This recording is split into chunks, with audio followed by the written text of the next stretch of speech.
بسم اللہ الرحمن الرحیم۔ عزیز طلبہ و طالبات، اقبال پر ایک نئے لیکچر کے ساتھ آپ کے سامنے حاضر ہوں۔ کچھ بریک آئی ہے لیکچرز میں، اس کی کچھ وجوہات بھی تھیں بریک آنے کی، تو لیکن یہ کہ اب انشاءاللہ آئندہ پھر باقاعدگی سے یہ سلسلہ لیکچرز کا چلتا رہے گا۔ اقبال کے سلسلے میں بہت سی باتیں ایسی ہیں کہ جو میں سمجھتا ہوں کہ ہم نے اب تک جس طرح سے اقبال کو پڑھا ہے یا جس طرح ہمیں اقبال کو پڑھایا گیا ہے، تو کوئی جو اقبال کے تصورات جس طرح واضح ہونے چاہیے تھے اس طرح واضح بہت کم کیے گئے ہیں، اور خاص طور پر اس حوالے سے کہ اقبال نے جس طرح اپنے عہد کو دیکھا، سمجھا اور اپنے دور کے مسلمانوں کے لیے پیش کیا، اس کی تفہیم میں جتنے ہمارے اقبال کے شارحین ہیں اور احباب ہیں، انہوں نے اپنے اپنے تعصبات کے اعتبار سے اقبال کو دیکھا، جس کے نتیجے میں وہ درست سمت جو اقبال متعین کرنا چاہتے تھے اس طرف بہت کم لوگ جا سکے۔ ان میں ایک بہت اہم تصور ہے اقبال کا وطن کا تصور، وطنیت کا تصور اقبال کا کیا ہے، اور اقبال جو ہیں وہ وطن کے بارے میں کس طرح کے خیالات رکھتے تھے، اور ان کا یہ جو موجودہ جس عہد میں ہم جی رہے ہیں، اس وطن اور اس وطن کے نظام کے بارے میں اقبال نے ہمیں کیا سمجھانے کی کوشش کی تھی۔ یہ بہت اہم موضوع ہے اقبال کا۔ اقبال کے بارے میں یہ بات یاد رکھیے کہ اگر اقبال کی فکر کو ہم اپنی عملی زندگی میں اور اپنی فکری زندگی میں جس میں ہم جی رہے ہیں اور اپنے عملی نظام میں شامل نہیں کرتے اور اس پر اس کا انطباق نہیں کرتے، اقبال کی فکر کے مطابق اپنی زندگی کا جائزہ نہیں لیتے، تو پھر آپ یوں سمجھیں کہ آپ نے اقبال کو پھر درست نہیں پڑھا۔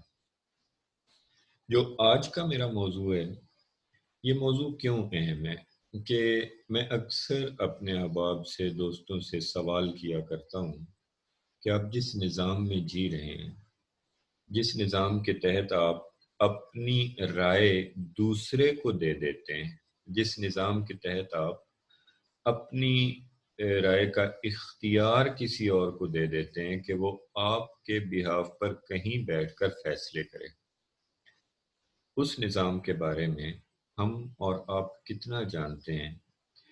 کون سا ایسا معاہدہ ہوا تھا جس کے تحت ہم اس نظام کے قیدی ہیں اور اس نظام میں جینے پر مجبور ہیں؟ کیا یہ نظام درست ہے؟ کیا یہ واحد نظام ہے جو دنیا کا بہترین نظام ہے؟ ہم جس انداز میں زندگی گزارتے ہیں، کیا اس انداز پر کبھی کوئی سوال نہیں اٹھایا جائے گا؟ کچھ ملکوں کی سرحدیں بنا دی گئی، خاردار تار لگا دیے گئے، بندوق بردار فوجی کھڑے کر دیے گئے کہ یہاں سے باہر انسان نہیں جا سکتے۔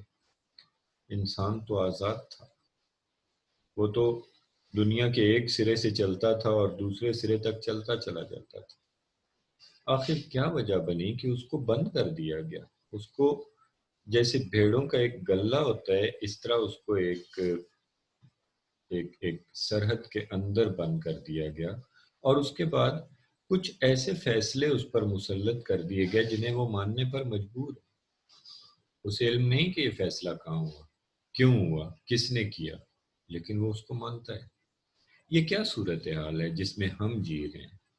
یہ کون سا عہد ہے جس میں ہم جی رہے ہیں؟ ہم اس میں کیوں جی رہے ہیں؟ یہ بہت سے سوالات ہیں جو ایک جدید ذہن کو کرنے چاہیے، اور ان سوالات کا جواب اقبال کے تصور وطن میں۔ اقبال نے کہا تھا کہ ان تازہ خداؤں میں بڑا سب سے وطن ہے، جو پیرہن اس کا ہے وہ مذہب کا کفن ہے۔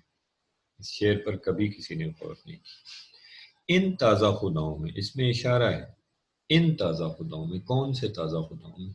اقبال کے زمانے میں ایک خدا تو وہ ہے جو ہمیشہ سے چلا آ رہا ہے اور جس نے ہمیشہ رہنا ہے۔ ان کے علاوہ وہ کون سے خدا تھے جن کی اقبال کرتے ہیں، بات کر رہے ہیں، اور وہ تازہ خدا تھے۔ ان تازہ خداؤں میں، یہ جو نئے آئے ہیں خدا، ان تازہ خداؤں میں بڑا سب سے وطن ہے. اس کا مطلب ہے کہ اقبال کے زمانے میں بہت سے نئے خدا آ گئے تھے اور اقبال کہتے ہیں کہ ان میں سب سے بڑا خدا وطن ہے. اور یہ وطن جو ہے یہ کیوں؟ جو پیرہن اس کا ہے وہ مذہب کا کفن ہے. وطن کا لباس مذہب کا کفن ہے. وطن کو سجایا جائے گا تو مذہب وفات پا جائے گا. اب یہ کیا سلسلہ ہے؟ اس پر آپ غور کریں کہ اقبال کیوں ایسا کہہ رہے تھے. اس بات کو اگر ہم سمجھنا چاہیں اور فکر اقبال کے اس زاویے کو سمجھنا چاہیں تو سب سے پہلے ہمیں علم ہونا چاہیے کہ یہ وطن کا جدید تصور ہے کیا. کب یہ ہوا کہ ملکوں کو اس طرح سے تقسیم کر دیا گیا کہ ان کی سرحدیں بنا دی گئیں اور ان میں رہنے والے لوگوں کو اپنے اپنے لوگوں کو محکوم کر کے ان کے اوپر حکمران بٹھا کر ان کو ایک خاص وطن کے اندر رکھنے کے لیے کوششیں ہوئیں. یہ کب ہوا اور یہ کیوں ہوا؟ میں تھوڑا سا وطنیت یا نیشنلسٹ سٹیٹ کا تصور آپ.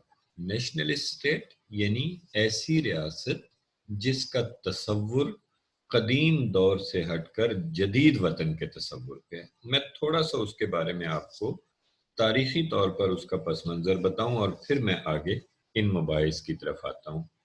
میں آپ کے سامنے ایک ڈاکومنٹ شیئر کر رہا ہوں وطن کے حوالے سے، اور یہ ہے انسائکلوپیڈیا برٹینیکا.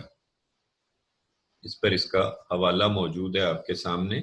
اگر آپ یہ دیکھیں تو یہ اس کی سائٹ موجود ہے انسائکلوپیڈیا برٹینیکا کی. اس کو آپ کلک کریں گے تو یہ کھل جائے گا.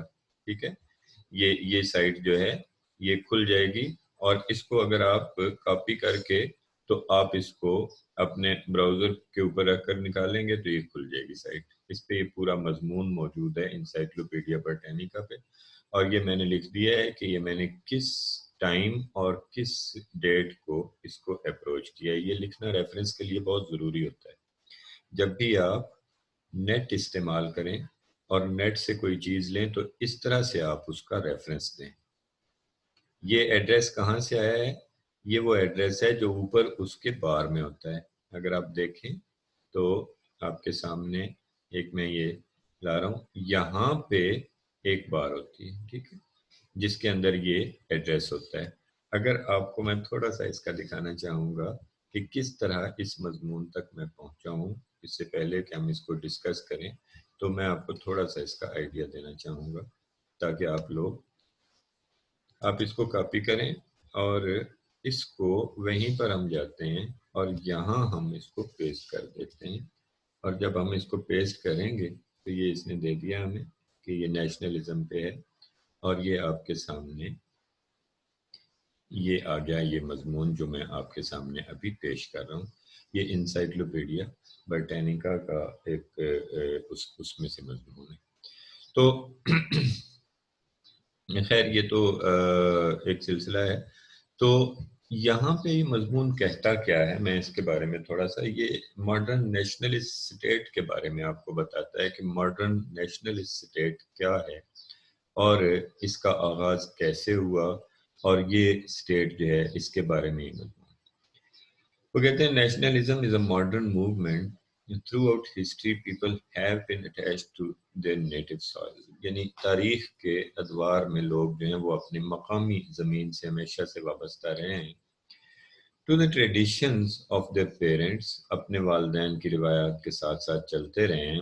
And to establish territorial authorities, اور جو ان کی علاقائی قوتیں ہیں ان کے ساتھ ساتھ زندگی گزارتے رہے ہیں. But it was not until the end of the 18th century that nationalism began to be a generally recognized sentiment molding public and private life, and one of the great, if not the greatest, single determining factor of modern history. لیکن 18ویں صدی میں آ کر، 18ویں صدی کے اختتام کے قریب آ کر نیشنلزم یا قومیت کا تصور یا جدید جو نیشنلسٹ سٹیٹ یا قومی ریاست کا تصور ہے وہ عام طور پر سمجھا جانے لگا، اور جذبات کے ساتھ اس کی وابستگی ہوگی لوگوں کے، یعنی جذباتی طور پر وطن کا تصور جو ہے اس کو سمجھا جانے لگا، اور لوگوں کی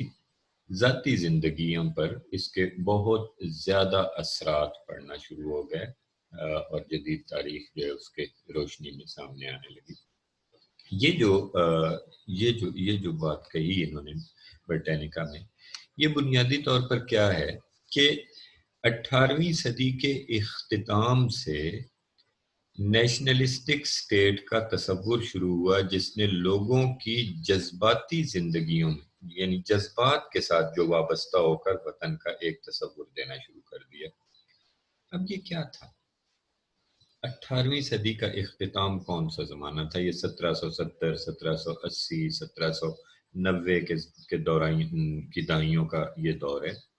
یہ وہ دور ہے جس دور میں ہندوستان میں ایسٹ انڈیا کمپنی آ چکی تھی۔ یہ وہ دور ہے جس دور میں سراج الدولہ 1757 میں شکست کھا گئے تھے، 1762 میں بکسر کی جنگ میں بھی، اور یہ وہ زمانہ ہے جب یہاں پہ ہندوستان میں انگریز پنجے گاڑ رہا تھا، اور اس دور میں نئے تصورات ہمارے سامنے آ رہے تھے، اور ان تصورات میں نیشنلسٹک سٹیٹ کا تصور آنا شروع ہو گیا تھا۔ لیکن یورپ میں اس زمانے میں یہ آ چکا تھا، ہندوستان میں اس کے 60-70 سال کے بعد، 1850 1857 کے بعد یہ باقاعدہ نیشنلسٹک سٹیٹ کا تصور شروع ہوا۔ اب یہ نیشنلسٹک سٹیٹ جو تھیں، یہ ویسے تو ہسٹوریکلی ان کا آغاز تو جو ہے اس نے آگے لکھا ہوا ہے کہ actually the American and French ریولوشنز may be regarded as its first powerful manifestations، یعنی یہ جو نیشنلسٹک سٹیٹ کا تصور تھا، اس کا آغاز یا اس کی ابتدا جو تھی وہ فرینچ ریولوشن اور امریکن انقلاب، امریکہ اور فرانس کے انقلابات جو تھے، اس کا ابتدا تو اس کی وہاں سے ہو گئی تھی، اور وہاں سے ایک نیشنلسٹک سٹیٹ کا تصور جو ہے وہ سامنے آنا شروع ہو گیا تھا۔ لیکن یہ جو ہندوستان میں یہ تصور پہنچا ہے، وہ at the beginning of the 20th century nationalism flowered in Asia and Africa. 20ویں صدی کی ابتدا میں یہ بین ہی وہ زمانہ ہے جو اقبال کا دور تھا، 1910، 1920، 1930، یہ وہ زمانہ تھا جو اقبال کا دور تھا۔ اس دور میں ایشیا اور افریقہ میں نیشنلزم یا نیشنلسٹک سٹیٹ کا تصور شروع ہوا۔ اب آپ اگر غور کریں تو انجمن پنجاب کے جب مشاعرے مولانا محمد حسین آزاد کی سرکردگی میں شروع ہوئے، جس میں سر سید احمد خان کی علی گڑھ تحریک سے وابستہ مولانا الطاف حسین حالی بڑی ساتھ ان کے شریک تھے، اور اس کے ساتھ ساتھ بہت سارے ایسے شعراء جو اس دور میں ایک جدید سوچ رکھتے تھے، ایک نیا ذہن رکھتے تھے کہ انہیں نئے زمانے کے ساتھ مل کر چلنا چاہیے۔ وطن کا وہ تصور جو تھا، وہ باقاعدہ نظم میں اس کو ترویج دی گئی، شاعروں کے ذریعے لوگوں کے ذہنوں میں اس کو اتارنے کی کوشش کی گئی۔ وطن کے بارے میں کہ میرا یہ وطن ہے، اس کا ایک ایسا تصور دیا گیا جو اس سے پہلے نہیں تھا۔ پرانے زمانے میں وطن کے یہ تصورات نہیں تھے جو اس جدید دور میں سامنے آنا شروع ہوئے۔ اب یہ جو وطن کے تصور تھے، ان کے مقابلے میں پرانے دور میں کیا تصورات تھے وطن کے، تھوڑا سا یہ دیکھیے اگر آپ، تو اصل میں یہ جو the nation state was non-existent during the greater part of history، یعنی تاریخ کے غالب حصے میں یہ جو نیشن سٹیٹ کا تصور ہے یہ موجود نہیں تھا، نان ایگزسٹنٹ تھا تاریخ کے بڑے حصے میں، یہ انسائکلوپیڈیا برٹینیکا کہہ رہے ہیں۔ And for a very long time it was not even regarded as an ideal، اور بڑے لمبے عرصے تک اس کو ایک مثالی تصور نہیں سمجھا جاتا تھا۔ In the first 15 centuries of the common era the ideal was the universal world state، not loyalty to any separate political entity۔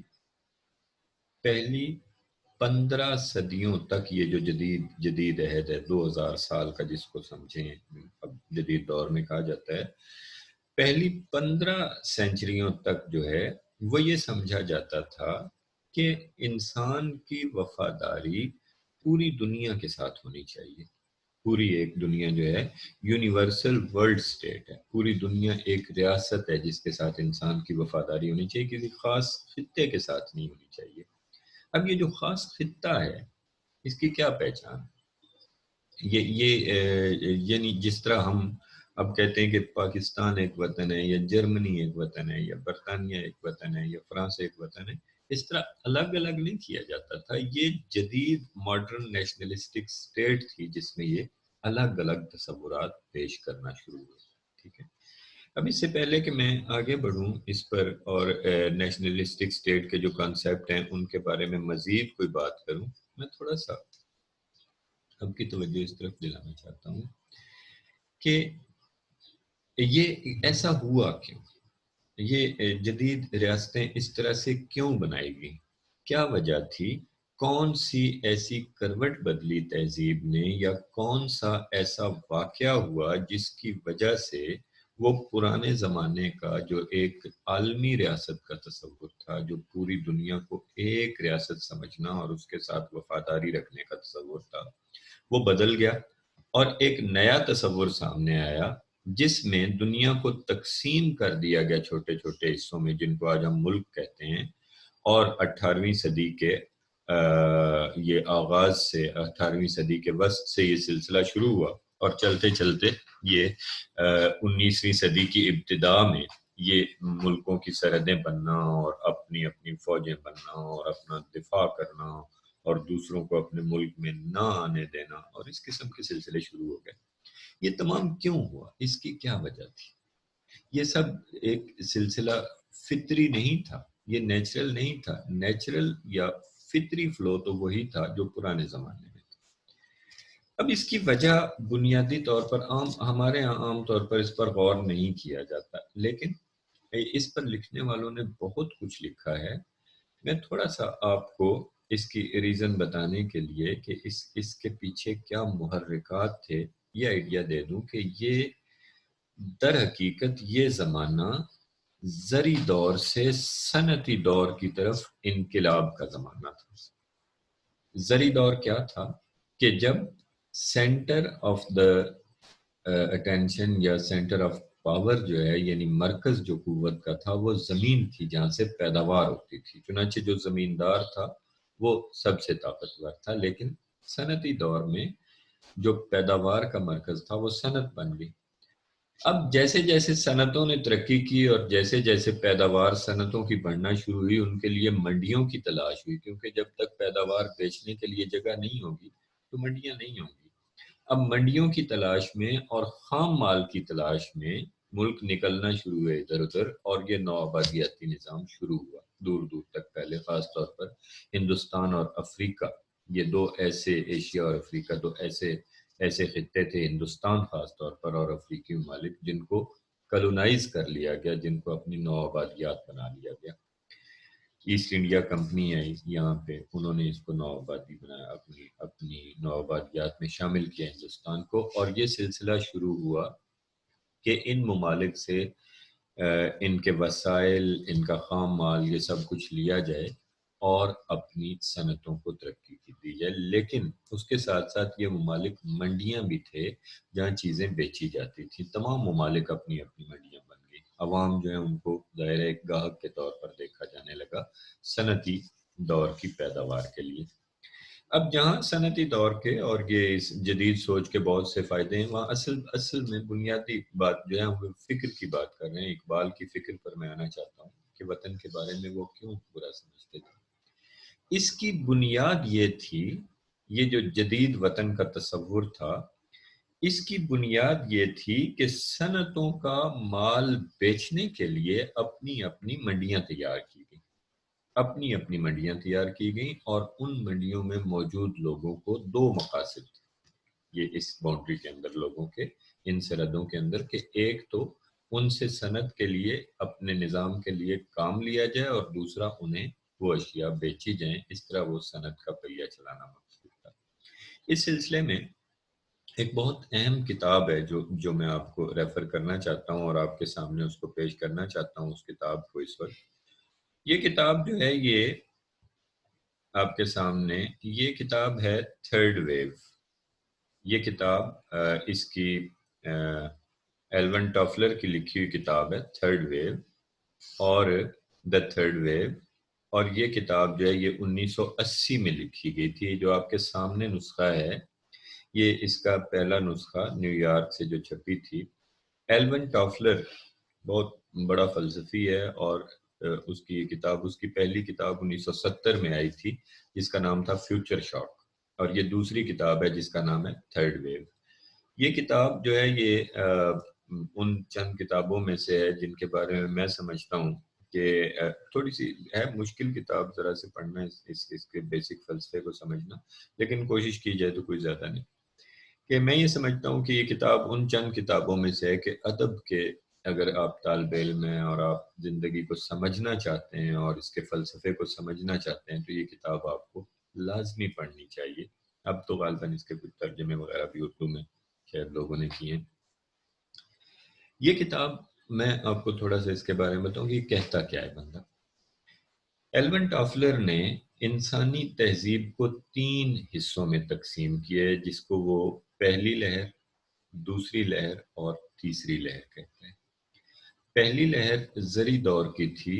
زری دور میں جو اقدار کا تعین ہوتا تھا یا جس طرح معاشرہ جو ہے وہ بنایا جاتا تھا یا جیسے معاشرے کا نظام بنایا جاتا تھا، زری دور میں مختلف تھا۔ لیکن جب صنعتی دور آیا تو زری دور کی چیزوں کو صنعتی دور میں نئے انداز میں دیکھا جانے لگا، جیسے کہ اجتماعیت کا ایک تصور ہے، میس ایجوکیشن کا، میس کمیونیکیشن کا، یعنی لوگوں کو اکٹھا بٹھا کے پڑھاؤ، یہ کلاس کا تصور ہے۔ اس سے پہلے تعلیم حاصل کرنا جو ہے وہ ایک انڈیویجول کام تھا، کسی کا جو علم حاصل کرنا چاہے اس کا کوئی نظام نہیں تھا باقاعدہ، اس طرح جس طرح یہ سکولوں کا نظام بنایا گیا یا لوگوں تک پیغامات پہنچانے کے لیے جس طرح ڈاک خانے بنائے گئے، اخبارات کا آغاز ہوا اور یہ لوگوں کے لیے خبریں پہنچانا، یہ سارا تو یہ جو تھا نا نظام، یہ اجتماعیت کی طرف لائے تاکہ لوگوں کو تربیت دے کر صنعت کے لیے تیار کیا جا سکے۔ اسی طرح سٹینڈرڈائزیشن تھا، اسی طرح سنکرونائزیشن، یہ بہت سارے تصورات ہیں جن کا میں مجموعی طور پر صرف یہ بتانا چاہ رہا ہوں آپ کو کہ ایلون ٹافلر نے یہ کہا کہ زری دور سے جب انسان صنعتی دور کی طرف آیا تو جو پرانے زری دور کے تمام تصورات تھے وہ بدل گئے، وہ تبدیل ہو گئے۔ ایک جو ریاست کا تصور تھا، نیشنلسٹک اسٹیٹ کا جو کانسیپٹ بنا، اس کا مقصد ہی یہ تھا کہ لوگوں کو صنعت کے لیے تیار کیا جائے اور ان کو اس دائرے میں لایا جائے۔ اب اگر آپ اس ایلون ٹافلر کی بات کو، یہ زری دور سے صنعتی دور کی طرف سفر کو نیشنلسٹک سٹیٹ سے ملا کر دیکھیں تو وطن کا یہ جدید تصور کیا تھا، اس کو آپ سادہ ترین لفظوں میں یوں بیان کر سکتے ہیں کہ صنعتی دور میں سرمایہ داروں نے، جنہوں نے یہ صنعتیں لگائی تھیں، جو کمپنیاں بنی تھیں، جیسے ایسٹ انڈیا کمپنی تھی، یا جیسے جرمنی نے افریقہ پہ قبضہ کر لیا تھا، یا جیسے فرانس نے افریقہ کے کچھ حصوں پہ اور انڈیا پہ پانڈیچری وغیرہ میں قبضہ کیے رکھا تھا، یہ ان ممالک نے، ان زیادہ سرمایہ داروں نے اس دور میں، صنعتی دور میں ایک نظام بنانا چاہا جس کے تحت یہ اپنی اپنی منڈیاں بنانا چاہتے تھے، اور یہ منڈیاں جو تھیں ان میں لوگوں کو بند کر کے انہیں اپنی چیزیں بیچنا چاہتے تھے۔ ایلون ٹافلر نے اسی کتاب میں لکھا ہے کہ نیشنلسٹک سٹیٹ نے صنعتوں کے ڈیزائن پر، صنعت کے یا کارخانے کے نمونے پر جمہوریت متعارف کرائی گئی، یعنی جمہوریت کا جو نظام نیشنلسٹک سٹیٹ میں دیا گیا جس میں آج ہم جی رہے ہیں، یہ در حقیقت چربہ ہے ایک کارخانے کے نظام کا۔ جس طرح ایلون ٹافلر لکھتا ہے اس کتاب میں کہ جس طرح ایک کارخانے میں ایک اس کا سربراہ بنایا جاتا ہے اور پھر اس کے نیچے بہت سارے لوگوں کو مختلف شعبوں میں شامل کیا جاتا ہے، اس کے ڈپارٹمنٹس بنائے جاتے ہیں، بالکل اسی طرح جمہوریت میں ایک کو سربراہ ریاست کا بنا دیا جاتا ہے، اور اس کے بعد بہت سارے جیسے صحت ہے یا فلاں محکمہ یا ان مثالوں میں وزراء بنا کر ان کے نیچے ہیرارکی پوری بنا دی جاتی ہے۔ اب اگر آپ غور کریں اس بات پہ کہ ایلون ٹافلر نے یہ جو بات کہی، یہ کس طرح سے ایک نظام بنایا گیا ریاست میں، اور اس نظام کا نقشہ بھی وہی تھا جو کارخانے کا تھا، اور یہ جدید ماڈرن نیشنلسٹک سٹیٹ بنیادی طور پر ایک کارخانہ ہی ہے۔ ایلون ٹافلر لکھتا ہے کہ ان تمام صنعتوں میں سے سب سے زیادہ منافع بخش صنعت یہ جمہوریت تھی۔ یہ بھی ایک صنعت ہے جس کے ذریعے پیسہ کمایا جاتا ہے۔ اب یہ سرمایہ دارانہ نظام کا یہ جو نقشہ ہے، اس پر آپ غور کریں اور نیشنلسٹک سٹیٹ کے بنیادی محرکات پر غور کریں، اور اس زمانے پر غور کریں جب ایشیا اور افریقہ میں 20ویں صدی کی ابتدائی دہائیوں میں نیشنلزم کو فروغ دیا جا رہا تھا، اور یہ جدید وطن جو ہے یہ بنانے کی کوششیں ہو رہی تھیں۔ اور اب اقبال کے اس شعر پر غور کریں کہ ان تازہ خداؤں میں بڑا سب سے وطن ہے، جو پیرہن اس کا ہے وہ مذہب کا کفن۔ مذہب کیا ہے؟ عقیدہ۔ مذہب کیا ہے؟ انسانی زندگی کی روحانی دنیا کو آباد کرنے کا ایک نظام۔ مذہب دنیا اور روحانیت کو ساتھ لے کر، ظاہر اور باطن کو ساتھ لے کر چلتا ہے، لیکن یہ جو نیا نظام تھا، وطنیت کا جو تصور تھا، یہ صرف ظاہر سے اس کا تعلق تھا۔ اس کا تعلق انسان کے باطن یا اس کی روحانی تربیت سے نہیں تھا۔ چنانچہ اقبال نے جب کہا کہ جو پیرہن اس کا ہے وہ مذہب کا کفن ہے، تو ان کی مراد یہ تھی کہ مذہب وہ چیز ہے جس کے تحت دنیا کا کوئی انسان بھی کسی بھی جگہ ہو، وہ ایک قوم سے تعلق رکھے گا۔ اپنی ملت پر قیاس اقوام مغرب سے نہ کر۔ خاص ہے ترکیب میں قوم رسول ہاشمی، کہ جس طرح مغربی اقوام کا تصور ہے نا کہ ایک قوم جو ہے وہ جرمنی میں رہتی ہے تو وہ جرمن ہے، فرانس میں رہتی ہے تو وہ فرینچ ہے، یا جس جگہ اس نام سے، تو یہ تصور اپنی قوم پر اس کا اطلاق مت کرو، اس لیے کہ رسول ہاشمی صلی اللہ علیہ وسلم کی قوم جو ہے وہ اپنی نہاد میں، اپنی ترکیب میں، اپنے بننے میں ایک الگ ہی نوعیت رکھتی۔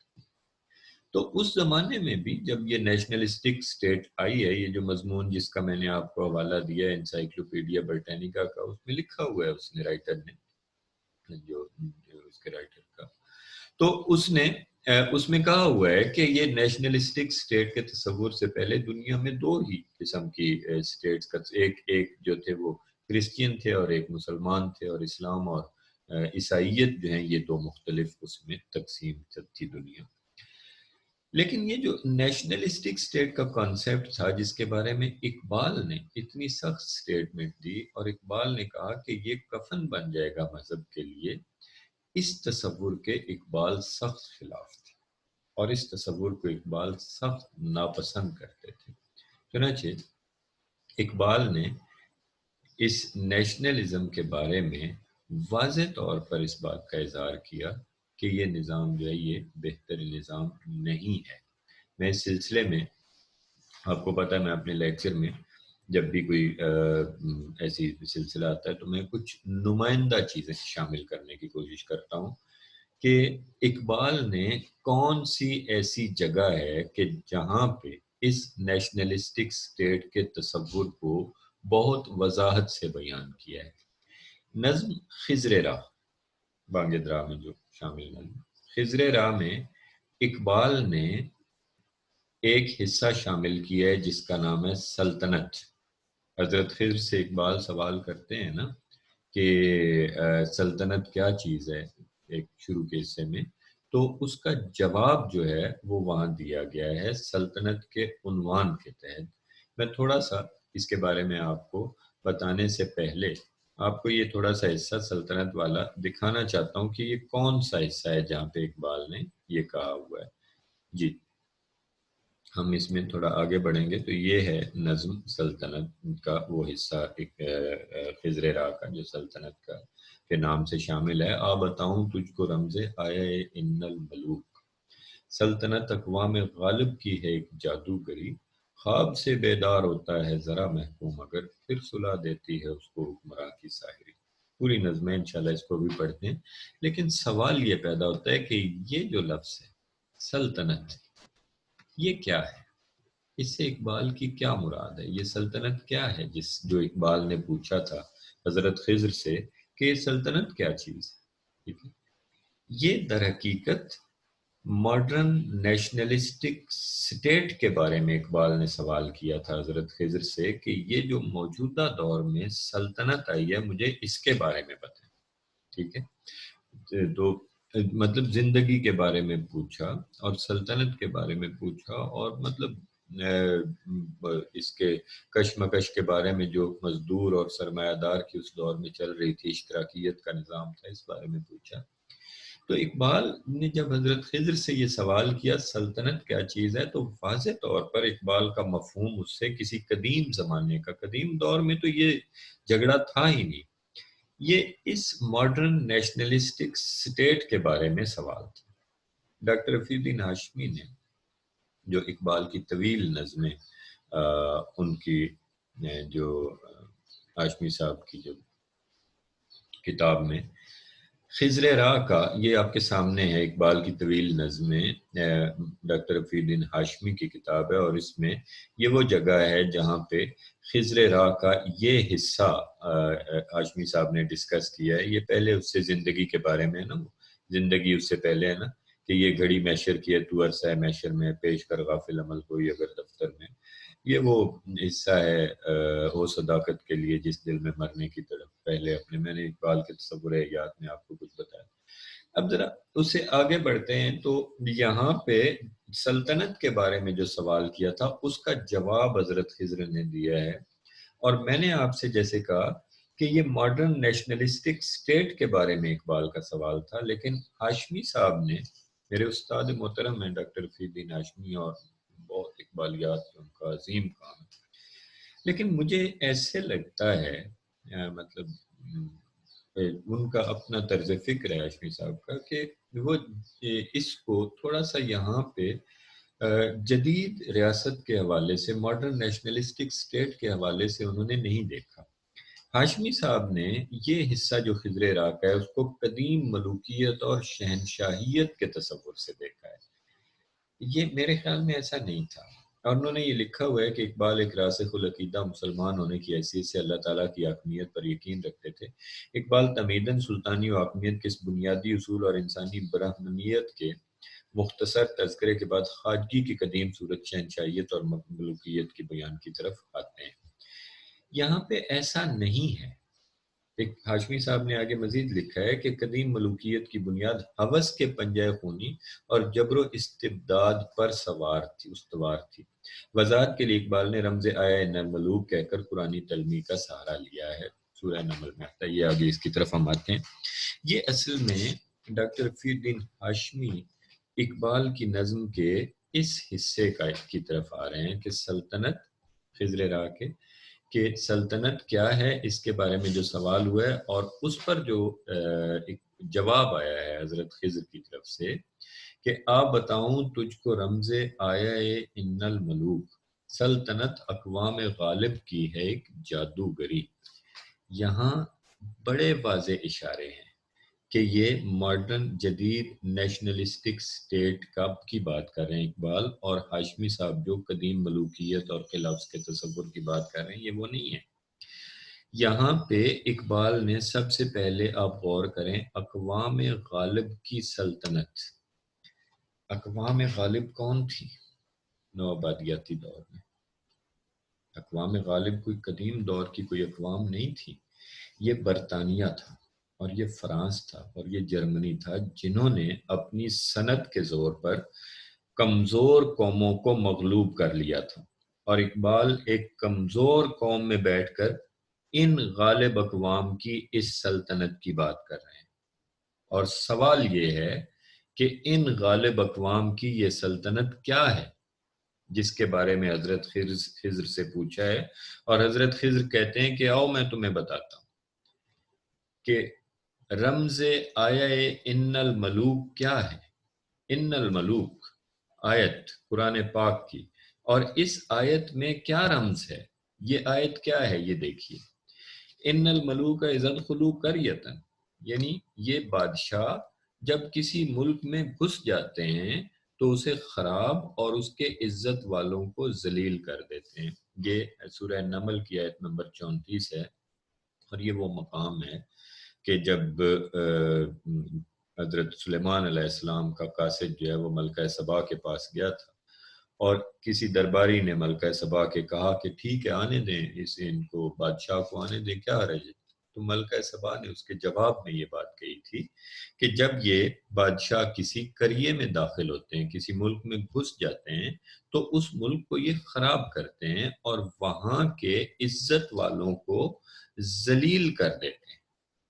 اب آپ غور کریں کہ یہ اقبال اس دور میں سمجھ رہے تھے کہ یہ بادشاہ، یہ جو جدید دور کے حکمران ہیں، جو طاقتور حکمران ہیں، اقوام غالب کے جو حکمران ہیں، یہ کیا کرتے ہیں کہ جب یہ کسی قوم میں جاتے ہیں تو وہاں کے عزت دار لوگوں کو ذلیل کر دیتے ہیں۔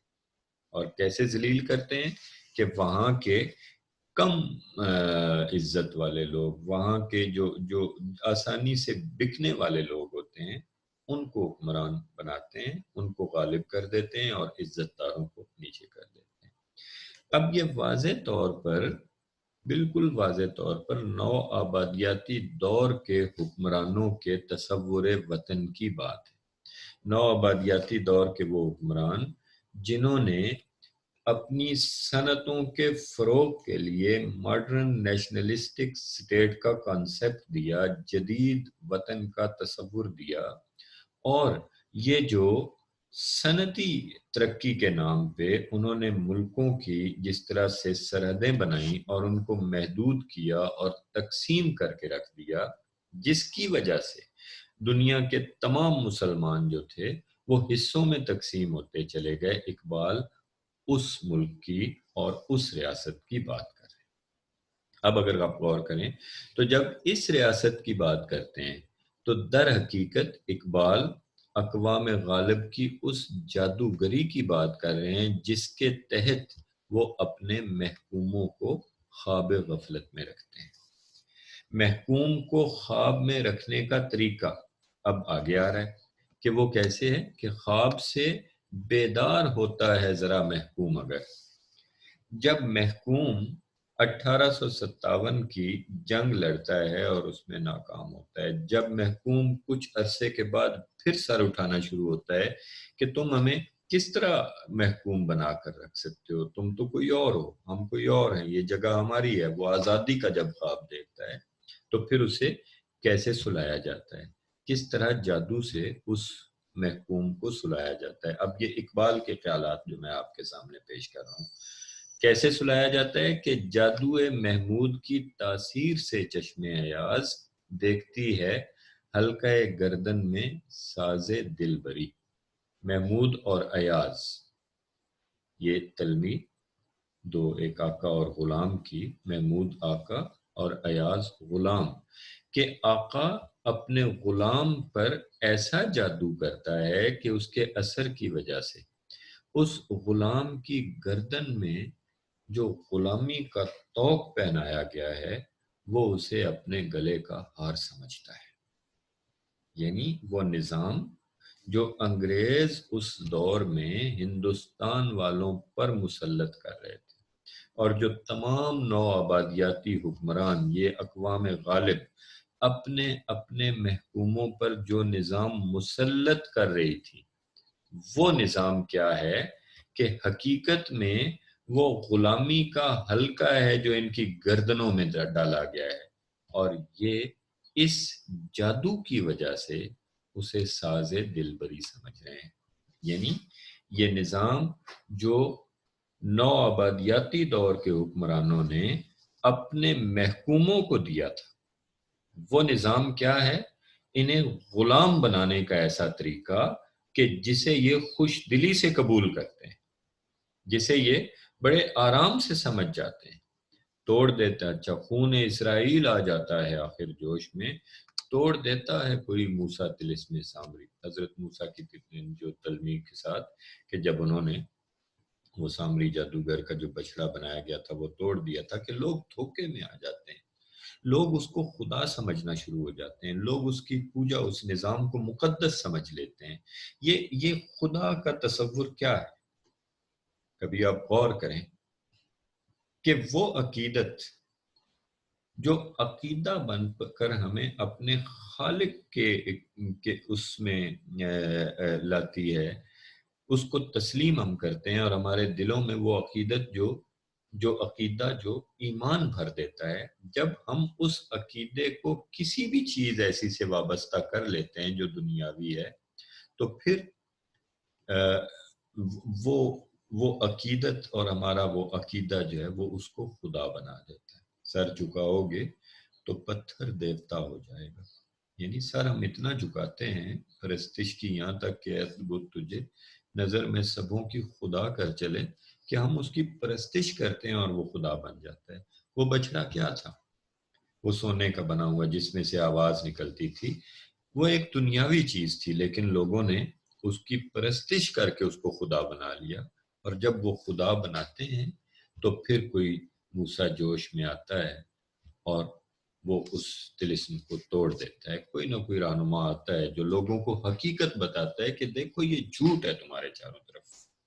اب اقبال یہ کہتے ہیں کہ یہ جمہوریت کا جو نظام تھا, جس حلقہ گردن کو غلامی کے طوق کو ساز دلبری لوگوں نے سمجھ لیا, اسے کوئی نہ کوئی ایسا رہنما آئے گا جو اسے توڑ دے گا. سروری زیبا فقط اس ذات بے ہمتا کو, حکمراں ہے ایک وہی باقی بتان آزری. یعنی یہ ایک نظام نیا جو ہے یہ کیا ہے؟ یہ دوسروں کو, انسانوں کا حکمران بنانے کا ایک ذریعہ بن گیا.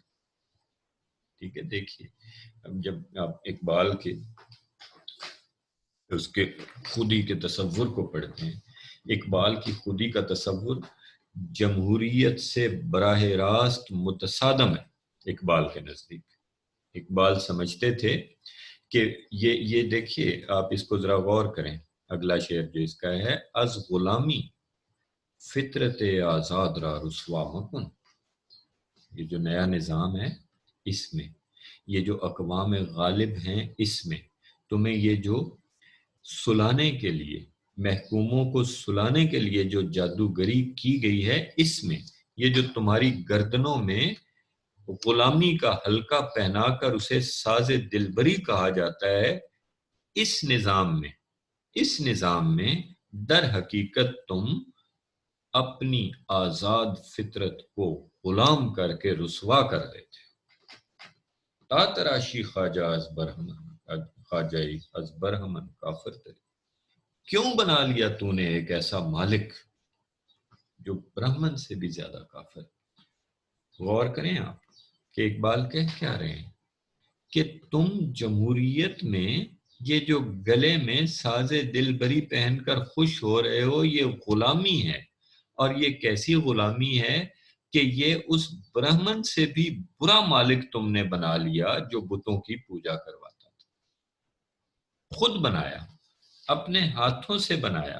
یہ بتان آزری ہیں جو تمہارے اس جمہوری نظام کے حکمران.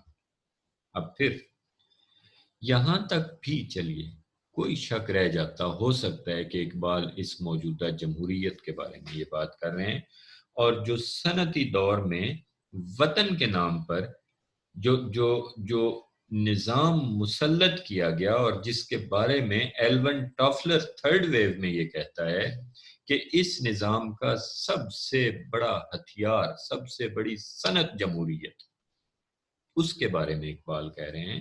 یہاں تک شاید کوئی شک رہ جاتا, لیکن آگے دیکھیے, ہے وہی ساز کہن مغرب کا جمہوری نظام. یہ جو مغرب نے تمہارے لیے جمہوریت ایجاد کی ہے, یہ کیا ہے؟ یہ وہی پرانا ساز ہے جس کے پردوں میں نہیں غیر از نوائے کیسری, جس میں بادشاہت ہی ہے. یہ ساز جو ہے یہ مغرب کا جمہوری نظام یہ وہی پرانا ساز ہے جس میں سے نوائے کیسری آتی ہے، بادشاہت آتی ہے۔ دیو استبداد جمہوری کبا میں پائے کو، یہ جبر کا ایک جن ہے جو رقص کر رہا ہے، پائے کو پاکو بونا رقص کرنا، کہ یہ جبر کا ایک جن ہے جو جمہوریت کا لباس پہن کر رقص کر رہا ہے، اور تو سمجھتا ہے یہ آزادی کی ہے نیلم پری۔ کیسا دھوکہ کھایا، کیسا دھوکہ اس نظام میں دیا، اس ماڈرن نیشنلسٹک سٹیٹ کے نام پہ ایک تجھے نظام دیا گیا جس میں تجھے کچھ سرحدوں میں بند کر دیا گیا، اور بند کرنے کے بعد تیرے اوپر ایک نظام مسلط کر دیا گیا۔ کیا ہے یہ آزادی نہیں ہے۔ دیکھیے، جمہوریت پر بڑے بڑے اعتراضات ہوئے، لیکن ان اعتراضات کے بالکل جواب دینے کی کوشش نہیں کی۔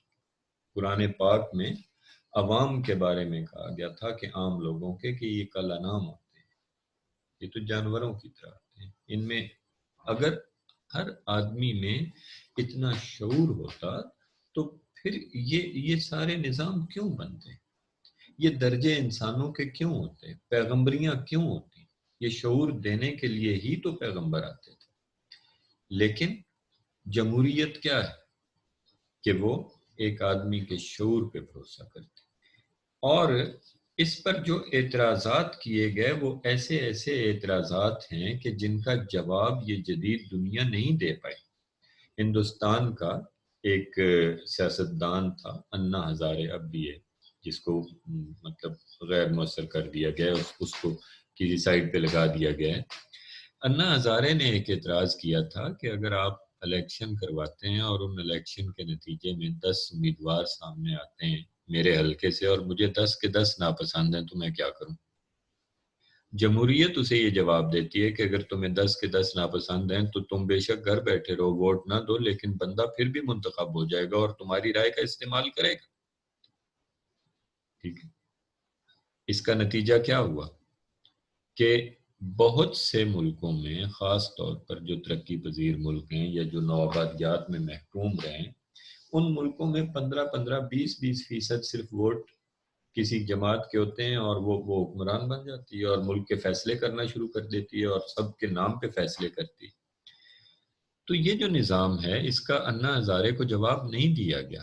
اس نے مطالبہ کیا تھا، اس نے کہا تھا کہ آپ ایک 11واں خانہ بنائیں اس ووٹ میں جس پر لکھا ہوا ہو ناپسند، اور مجھے یہ اختیار دیں کہ میں ناپسند پہ مہر لگاؤں، اور اگر ناپسند جیت جائے تو وہ الیکشن رد کر دیں۔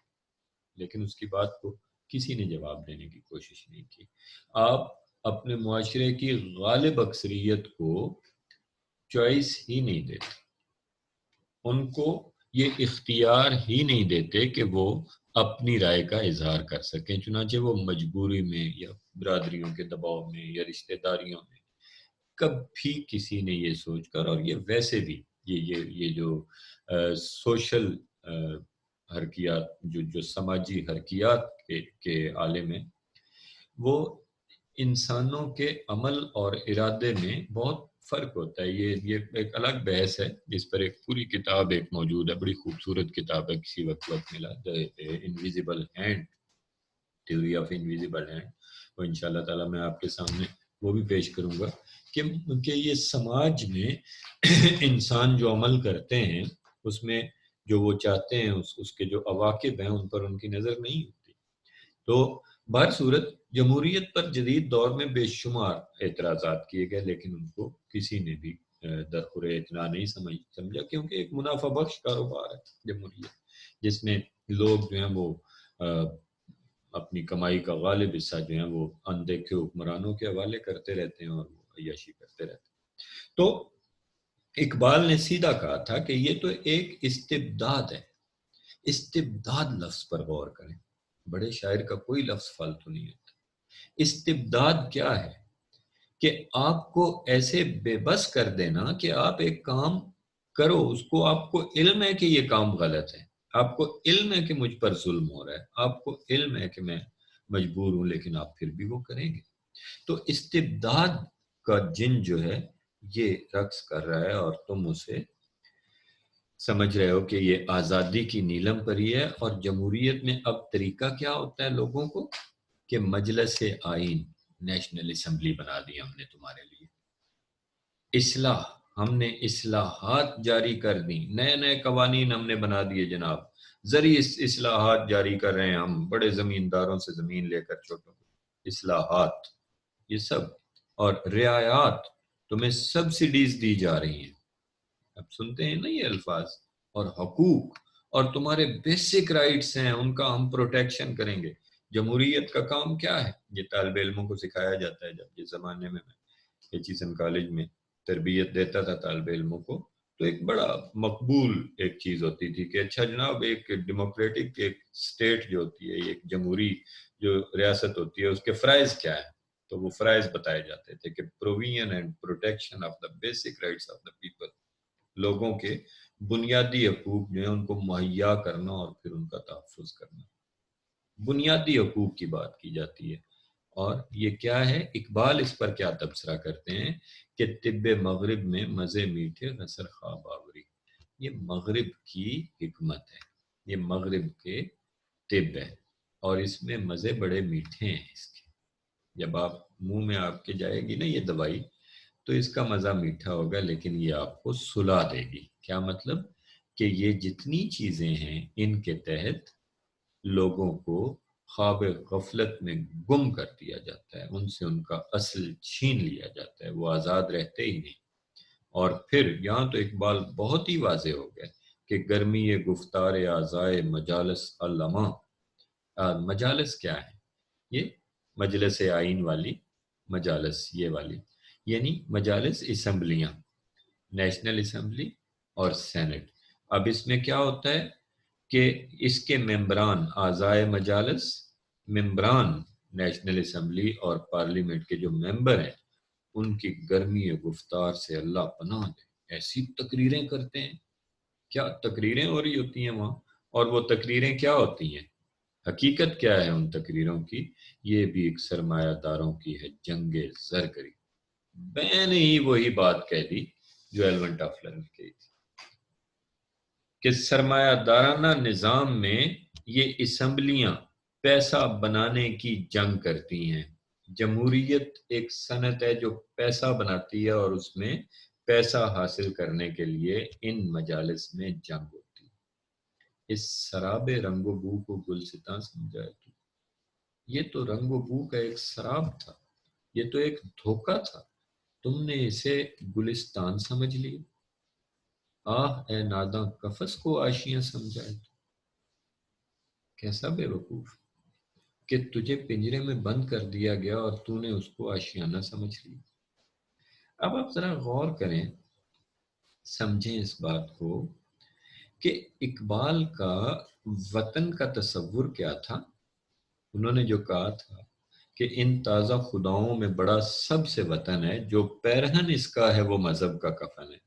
وہ تصور کیا تھا، اور اس وطن میں کس طرح صنعتیں لگانے کے لیے، اس صنعتوں کے لیے تمام وطن کا، جدید وطن کا جو تصور دیا گیا. ایلون ٹافلر کو پڑھیں، پوری تفصیل بیان کرتا ہے کہ کس طرح انڈسٹری کے لیے. اس نے ایک جگہ لکھا ہے، اور بڑے چونکا دینے والی باتیں ایلون ٹافلر کی. اس نے کہا ہے کہ یہ جو سکول بنے تھے جن میں اکٹھے بٹھا کر پڑھایا جاتا تھا، کیا تم سمجھتے ہو کہ اس میں تمہیں یہ مختلف مضامین پڑھائے جاتے تھے؟ وہ کہتا ہے نہیں. اصل میں صنعتی دور میں جب لوگوں کو کارخانوں میں کام کرنے کے لیے بھرتی کیا گیا تو ایک بہت بڑا مسئلہ پیدا ہو گیا. مسئلہ کیا پیدا ہوا کہ لوگ تو آزاد تھے، وہ تو اپنی صبحوں میں دن کے 8 پہر ہوا کرتے تھے، اور ان 8 پہروں میں وہ آزادی سے صبح جاتے تھے، کام کیا کھیت میں، جہاں دل چاہا چلے گئے، جب دل چاہا آ گئے. ٹھیک ہے، کچھ مطلب بادشاہت کے زمانے میں غلام رکھے ہوئے ہوتے تھے، ان سے کام کرایا جاتا تھا. لیکن یہ تصورات نہیں تھے کہ وقت کو سیکنڈوں کے حساب سے اور اس طرح تقسیم کر دیا جائے. اور یہ گول گھڑی نہیں ہوتی تھی ٹک ٹک ٹک جس کی سوئی چلتی ہے اور جو زندگی کا چھوٹا چھوٹا چھوٹا حصہ بنا کے رکھ دیتی. لیکن جب کارخانوں میں لوگوں کو بلایا گیا تو وہ مرضی سے کام کرتے تھے. انہیں اس طرح سے نہیں کام کرنے کی عادت تھی جس طرح کارخانے میں کام کی ریکوائرمنٹ تھی. چنانچہ ایلون ٹافلر کہتا ہے کہ اسکولوں میں تمہیں یہ سبجیکٹس جو پڑھائے جاتے تھے یہ نہیں پڑھائے جاتے تھے. حقیقت میں تمہیں کارخانے میں کام کرنے کی تربیت دی جاتی تھی. صبح آنا ہے، اسمبلی میں کھڑے ہونا ہے، اسمبلی میں کھڑے ہو کر تمہاری حاضری لگے گی، ماسٹر کے احکامات پر عمل کرنا ہے ورنہ وہ مارے گا. ماسٹر، ٹیچر نہیں، ماسٹر.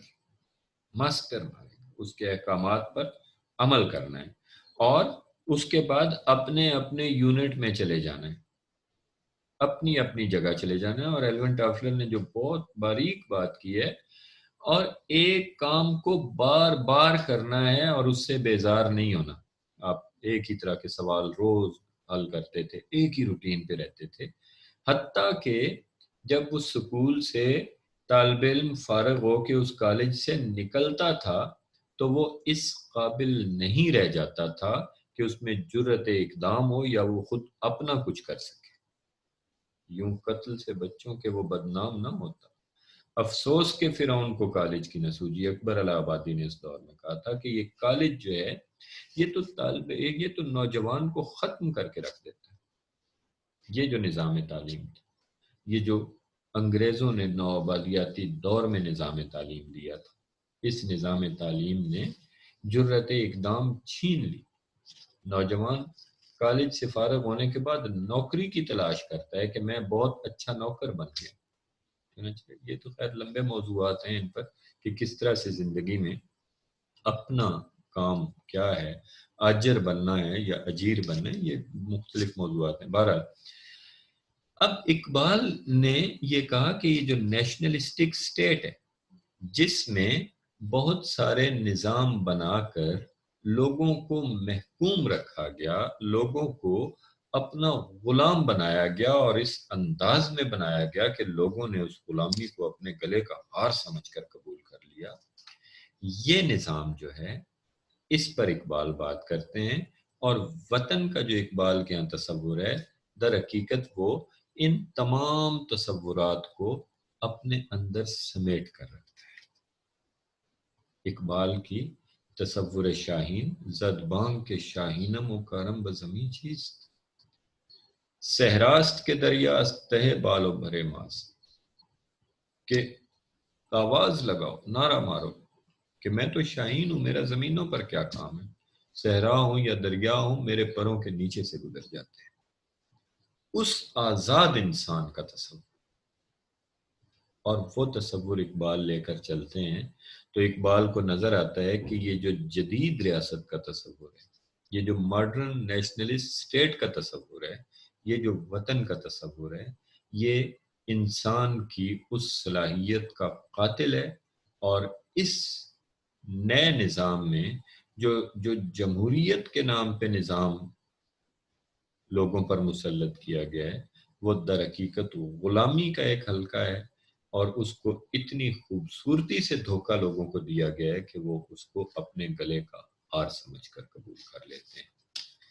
آج کا لیکچر یہاں پہ ختم کرتے ہیں، 1 گھنٹہ ہو گیا ہے.